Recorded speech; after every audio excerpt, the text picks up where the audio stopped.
సావిత్రమ్మ గారి గురించి చెప్పాలంటే ఆథెంటిక్ తెలుగు పిండి వంటలకి మారు పేరు అంటే శ్రీదేవి పిండి వంటలే అండి.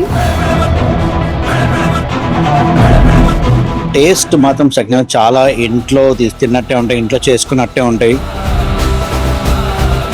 ఇక్కడ రేట్లు మనకు అందుబాటులో ఉంటాయి, ప్రొడక్ట్ కూడా చాలా బాగుంటది.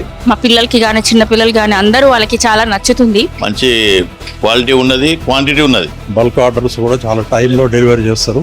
ఈ తెలంగాణ పిండి వంటలలో మాకు నచ్చిన ఐటమ్ అప్పలు, మురుకులు, సకినాలు, సర్వపిండి ఇవన్నీ చాలా బాగుంటాయి. వన్ థింగ్ ఏంటంటే స్టోర్స్ చాలా ఉంటాయి కానీ మనకు టేస్ట్ ఒకటి దాని తర్వాత హెల్త్ ఇష్యూస్ రాకూడదు, అదొకటి బేసిక్గా నేను చూసేది. సో ఇక్కడ ఫుడ్ ఐటమ్స్ తోని ఎప్పుడు కూడా హెల్త్ ఇష్యూస్ ఏం రాలేదు. సో ఐ వుడ్ సజెస్ట్ నేతి తెలుగు వంటలు కావాలంటే శ్రీదేవి ఫుడ్స్కి రండి.